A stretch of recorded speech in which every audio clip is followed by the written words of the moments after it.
Surprisingly, this show is over 3.5 hours long and about 10 minutes longer than the 2016 Survivor Series event. You know, the supposed 4-hour show. Shockingly starting with 3 additional sins right off the bat for every 10 minutes that this event went into overtime.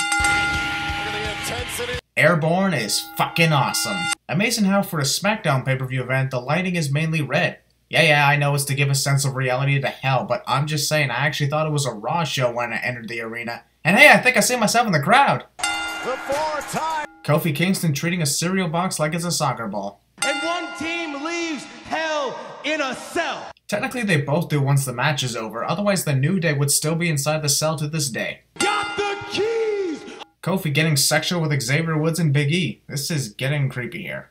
Big E with a chain to look destructive. Xavier with a rainbow stick to look... I don't know, what's the opposite of intimidating? Go inside Hell in a Cell! That one moment when you're excited for a battle with weapons inside Hell in a Cell, and then you just got swerved. Let's have a regular match instead. And now Jimmy over the... Sandwiching almost every competitor against the Steel early on. Not bad. Maybe I overestimated WWE a little.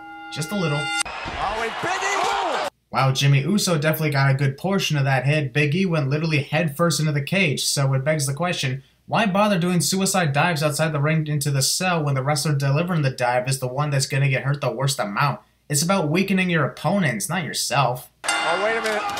Are we sure this is the same guy who threw a humongous temper tantrum after having one of those trombones destroyed? Hey, whoa. Jesus, is John Williams' entire orchestra down there? What's up, Bears?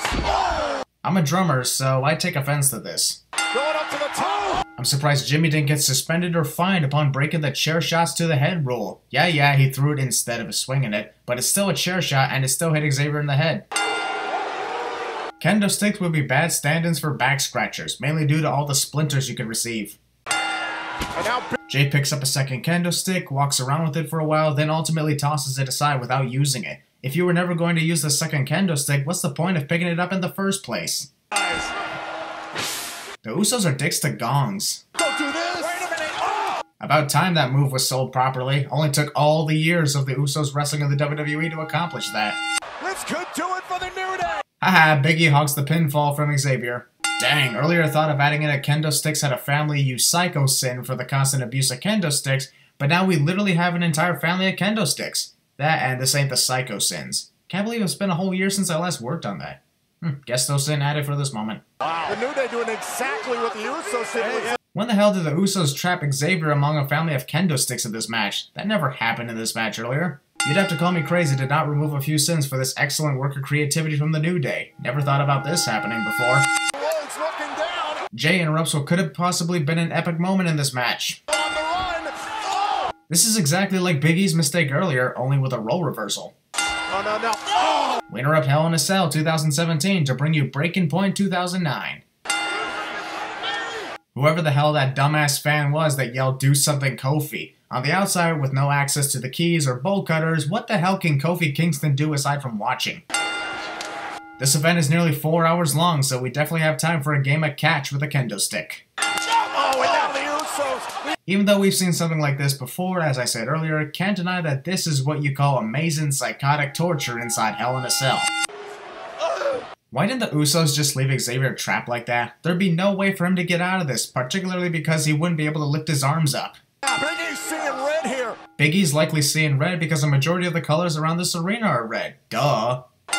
The shell just shifted about 2 feet. The shell did? When did this become a Hell in a Shell match? Also, the shell did not shift at all. Further proof that the Usos setting Xavier free from the ring post was the stupidest decision they made in this match. Off-screen kendo stick shot. The Devils, and the Usos. It's a shame I didn't wait until after this pay-per-view event, otherwise this match would likely make my top 10 favorite Hell in a Cell matches, because this match was a perfect opener for this event.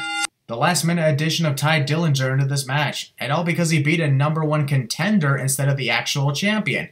Now, if he defeated AJ Styles a few times in non-title matches, I'd agree that he should be part of this match. But he didn't, so sinned. I'm going to show the WWE Universe why I am champion. I'm going to show the fans why I'm the champion just like I do every single week, cliche. Previously on WWE. After Rusev assaulted Randy Orton from behind at SummerSlam before their match could even begin, Randy still believes that it's an okay idea to turn his back on Rusev and pose on the ropes. This match is already better than their SummerSlam match after we passed the 10-second mark. That didn't take long. This has been a very tumultuous year for Randy Orton. The term tumultuous means exciting, and the only exciting moments for Randy this year was winning the Royal Rumble and the WWE title at WrestleMania. And that's literally it. Nothing else exciting happened to Randy throughout 2017. It is Rusev Day! At this point, every day of the freaking year is Rusev Day, and this shtick just started.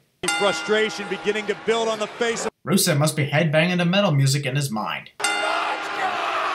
Honestly, wrestlers should think about not yelling what they're about to do before they do it. Gives their opponent a massive heads up and a 100% chance of countering. Rusev taking his time here. Likely another reason why this event is so fucking long. Randy literally stalls for nearly 30 seconds before finally readying himself for the RKO. Rusev's "I'm thinking about pulling a Neville and walking out" face. The idea of Colonel Sanders in a fucking wrestling video game, even if KFC is sponsoring it. finger-licking gooder. Gooder is not even a freaking word, dumbass. Previously on Hell in a Cell. I beat Baron Corbin, fair and square. That somehow means I should challenge somebody else for a championship. Watch me go to the ring and defeat Kevin Owens. That means I get to challenge Shane McMahon for his spot as commissioner for SmackDown. But it's Baron Corbin that's in the match tonight with AJ Styles. Because he was already scheduled to face AJ for the title, you idiot! What are you doing with your hands? Don't ask that when Ty's alone. 10! Yes! We interrupt Hell in a Cell 2017 to bring you SummerSlam 2017. Also, just like before, I give them a double sin for double copyright infringement. The addition of lyrics to Baron Corbin's new entrance theme is awesome. So awesome that 2 sins are being removed. Possibly the best in the world. This guy is probably the best wrestler in the world cliche. Good guys team up to take out the bad guy, which ultimately leads to the bad guy's victory cliche. Seriously, that strategy never works in these matches, so why bother doing it? Jesus, we get it. Baron lost his briefcase. Who gives a shit anymore? That was 2 months ago. Stop living in the past. He had every right to be in this matchup. The annoying ass-kissing commentary of Byron Saxton. Baron is addicted to Ty's Dillingers. Trying to secure the high ground of the ring here. Hopefully Baron doesn't underestimate Ty's power. I wouldn't try it. You should have stayed at home. That's where it's safe. Sure, Niagara Falls is safe, unless you decide to swim in the falls itself. LOL. Also, monologuing is a villain's greatest weakness. Rosa tweets, after all this time, I think it's clearly obvious that WWE has a creepy fetish for tweets, like Michael Cole used to have one for The Miz. Baron Corbin plans on walking out as Detroit champion. Why wouldn't he? Would you actually believe that Baron's only in this match to have a good time and then not walk out as champion? Where's the logic in that? Corbin's still on his feet. Corey Graves just jinxed that. That's great. We should give him Columbus Day. Give Ty Dillinger Columbus Day? Jesus, Corey, Ty's not a rapist, murderer, theft of land, and the cause of the biggest genocide in human history. Loading up for it. Did AJ Styles honestly think that he could hit the phenomenal forearm when Baron was literally that close to him? Finally! Congrats to Baron. He definitely earned this victory and the US Championship.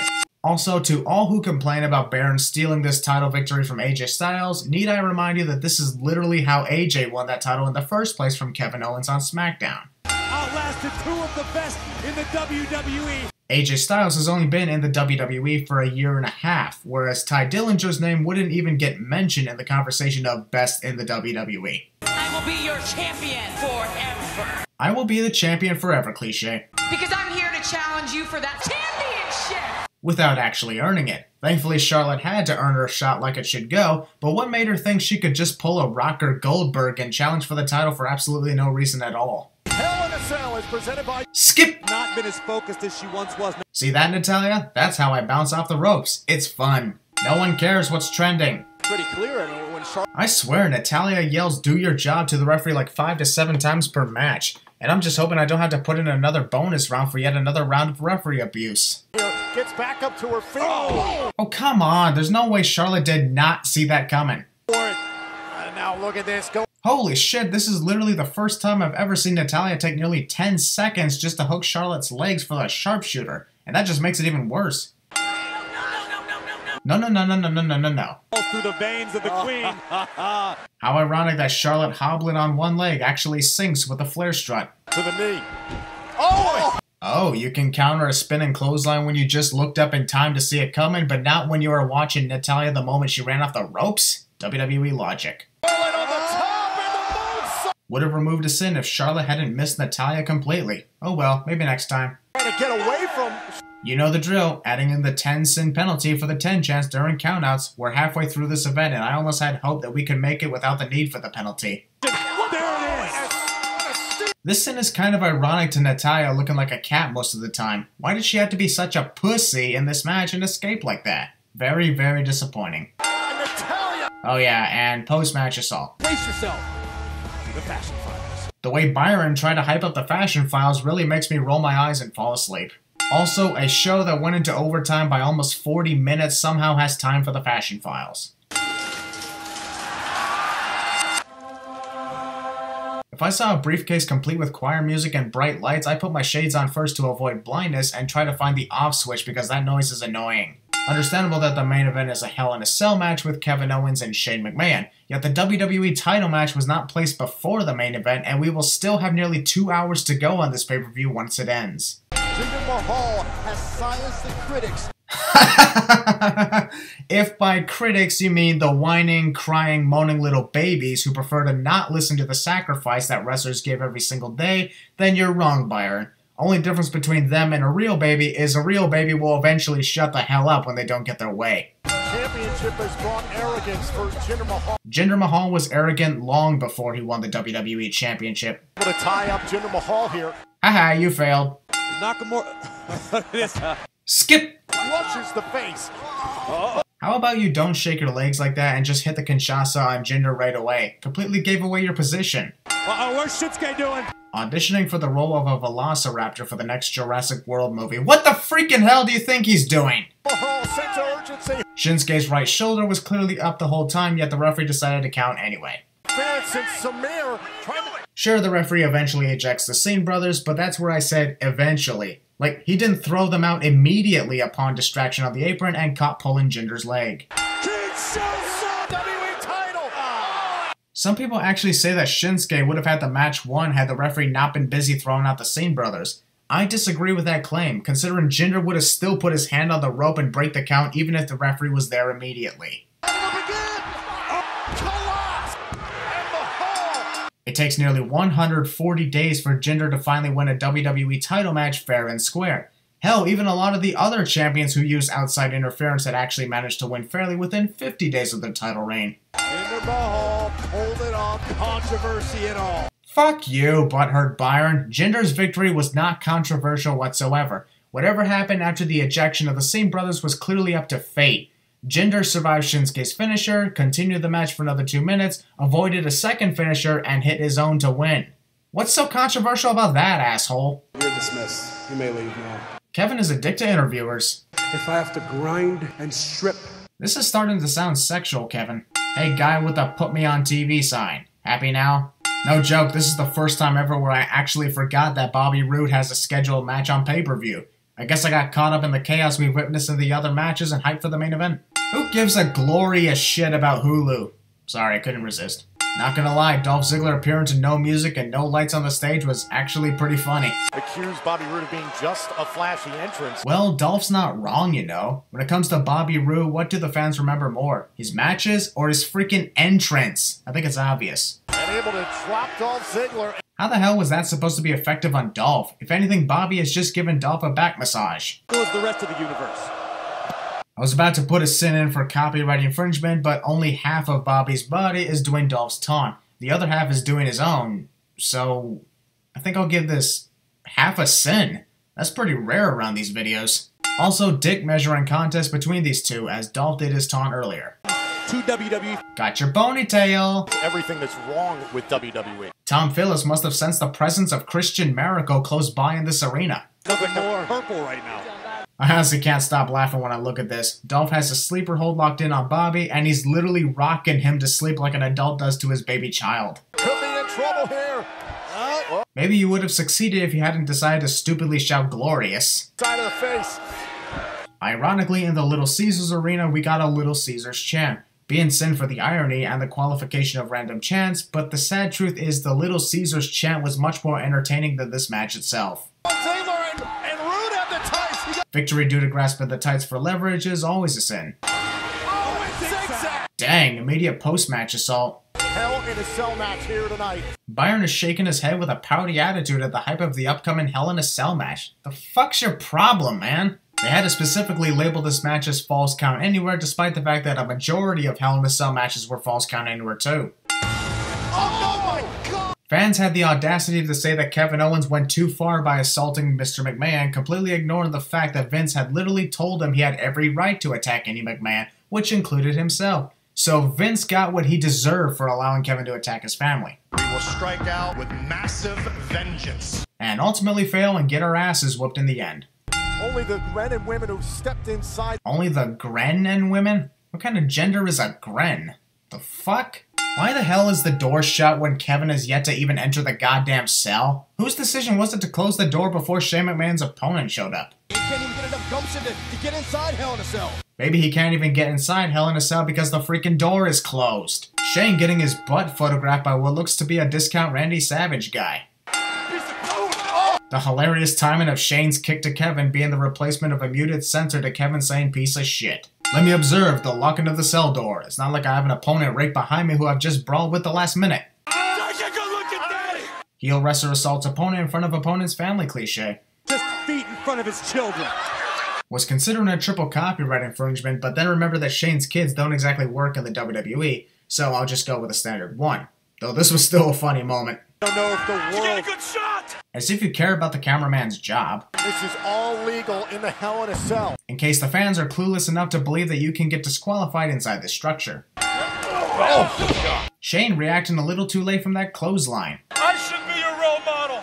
Kevin wasting all the time in the world taunting Shane's children. This match is 40 freaking minutes long and the main reason we just went into overtime. What he did to Mr. McMahon. Oh! Kevin fails almost literally every time he attempts to hit the Swanton Bomb, so why does he even bother anymore? Also, Kevin never hit the Swanton Bomb on Mr. McMahon at all. Oh, and Shane. Well, damn, can't deny that I was impressed right there.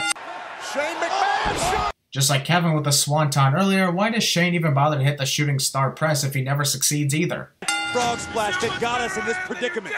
I swear about 30% of this 40-minute match is Kevin yelling at Shane's kids, very tempted to make a bonus round. Meanwhile, at this far side of the arena. Now Kevin Owens Falls Count Anywhere. Stop reminding us of what we already know. And we have yet another faraway view of the match, where you can hardly see what's going on at all. Even if you're watching this at home, you're still occasionally given the nosebleed view of the arena. Or it could be disastrous for Shane. Just like 95% of the high-risk maneuvers Shane delivers in his matches. Turn him over on his back and Kevin. Wait a minute, fucking rope breaks qualify to stop pinfalls in a match that's Falls Count Anywhere? I call massive bullshit on this, considering pinfalls can even happen underneath the ropes. I'm literally adding in 15 sins for that bullshit. Shane has defeated Kevin, foot on the rope or not, hence the term anywhere in Falls Count Anywhere. That should not have been a rope break. Corey Graves is somehow the only WWE employee who caught that fact. Did Shane seriously expect the referee to willingly unlock the cell at his request? If you want to get outside the cell, come prepared with a spare key in your pocket or something. The WWE crew decided to conveniently put bolt cutters underneath the ring just on the very case that one of these wrestlers would want to leave the cell. Hell, Triple H had to go to the backstage area just to find a pair in 2009, so whose bright idea was it to put the bolt cutters inside the cell? Why is Shane McMahon trying to leave the cell? Probably has to use the bathroom. Why the freaking hell do you think he wants to leave the cell? Did you not watch WrestleMania 32, Corey? Kevin's issue is with Kevin Owens. Really? Kevin has issues with Kevin Owens? So Kevin has issues with himself for reasons we have yet to know? Once again, firing up. Kevin is addicted to Shane's McMahon's. Falls Count Anywhere. With rope breaks somehow legal. Oh, and Kevin Owens. Oh! Kevin really wants to make sure that Shane never has any more kids again. This would look torturous and brutal had Shane's head actually been on the cell wall instead of obviously away from it. Literally the next 4 minutes of this match is Kevin debating about where to jump onto Shane, climbing the cell, and debating once again about jumping onto Shane. Kevin looking at an invisible watch, and I bet even he wonders whether he has time to climb the cell considering we're 15 minutes into overtime. Kevin Owens is completely out of his mind. Oh, like he's the only wrestler you've seen climbing the cell with the intent on leaping off of it. WWE failed to censor the word shit before it was uttered. Where the hell is Shane McMahon going? Where the fuck else? I really don't think the referee understands that this match is false count anywhere. First he made the mistake of calling a rope break, and now he didn't even climb the cell after Kevin and Shane. This is the exact same referee that had climbed the cell in 2002 during Triple H vs Chris Jericho in the cell. So why is he not climbing, ready to count? Also, while it's exciting to see wrestlers fighting on top of the cell, literally nothing exciting happens for the 8 minutes that the fight on the top lasts. Ask Mick Foley just how damn dangerous this is. Actually, this is twice as dangerous as Mick Foley's situation, considering the cell was a lot smaller back then. The way Shane awkwardly fell back after body slamming Kevin was hilarious and weird at the same time, but mostly slow. Fighting on top. Byron stating the obvious. Oh no. I don't know why Shane was jumping in the air, but that was super weird. Pop-up powerbomb connects. Now let's lay down and take a nap for the next 2 minutes. Oh no! Oh god! This is sadly still going on. I don't think I've been having a good time the last 15 minutes of this match, with nothing epic going on. I think this is literally the first time that somebody fell off the cell and I did not give any sin removers, particularly because of the 15 minutes of boredom that led up to this not-so-epic crash. If they didn't want Kevin to fall from the top of the cell, fine. But he was literally only 2 feet higher than the top rope inside the ring when he fell. Was I supposed to be impressed? Because I'm sadly not. This is your chance! Pin Kevin right now! Just put your arm over him and pin him! Shane's stupid decision to make a sequel to WrestleMania 32 is what causes his downfall. It didn't work for him before, what makes him think it'll work for him now? Oh! Irony. Kevin Owens has a family too, damn it. Somewhere in the USA, Grimm's Toy Show just got offended by Corey stealing one of his catchphrases, LOL. Just like with The Undertaker, Shane places Kevin in a position that makes it obvious that he's going to fail to land on him. We're 30 minutes into overtime and I'm almost asleep at this point. I'd be excited to see what Shane's going to do from the top of the cage had I not seen this exact same scene a year and a half earlier. Shane is literally looking down at Sami Zayn and is somehow not suspicious that he's going to do anything. I mean, sure, Sami was going against Kevin in the recent weeks and getting himself involved in situations that didn't concern him, but wouldn't anybody find it even a tiny bit suspicious that Sami would show up at this exact moment? Think about it, Shane. By saying think about it, Shane, Corey could be either begging Shane to stop or secretly encouraging Shane to jump from the cell. My money's on the second option. To be honest, despite this being the second time we witnessed Shane jump from the top of the cell, I'll still remove 5 sins for his crazy determination to leap from that high in the air. At the same time, I'll remove another 5 sins for the perfect timing of Sami pulling Kevin out of the way at the last second. Although, I gotta add in a sin because Kevin had to sit himself up at the start of Shane's fall instead of being motionless, likely because Sami didn't pull at the right moment. Also, Shane seems to never really get a lot of faith and success with that move despite it being called the leap of faith. And what also sucks is this is the first time in Sami's career where he actually made a move that could potentially upgrade it for the better. Took him so freaking long. Here's to hoping something good comes out of this. Where the hell did Kevin Owens go? Where do you think? He's right in front of the remaining table. It takes about 2 minutes before Sami realizes that this match is still going on. Because, let's face it, it would take Kevin forever to pin Shane, who would have already been helped to the back by then. What is Sami doing? What do you think he's doing? Sami's probably just as exhausted from a near 40-minute overtime as I am, and I don't blame him. I'm surprised that the referee wasn't knocked unconscious following Sami putting his hands on him, knowing how fragile the referees can be almost all the time. Let's see. Sami pulled Kevin out of the way from Shane's leap of faith, then dragged Kevin over Shane for the final pinfall. Yep, that qualifies the victory due to outside interferences, always a sin. Just had to be sure in case I was wrong. I'm only saying this because it's the first time I've added that sin where the outside interference didn't technically hit the final blow of the match. What did Sami Zayn do? Will you please stop asking that? It's clearly obvious what he did.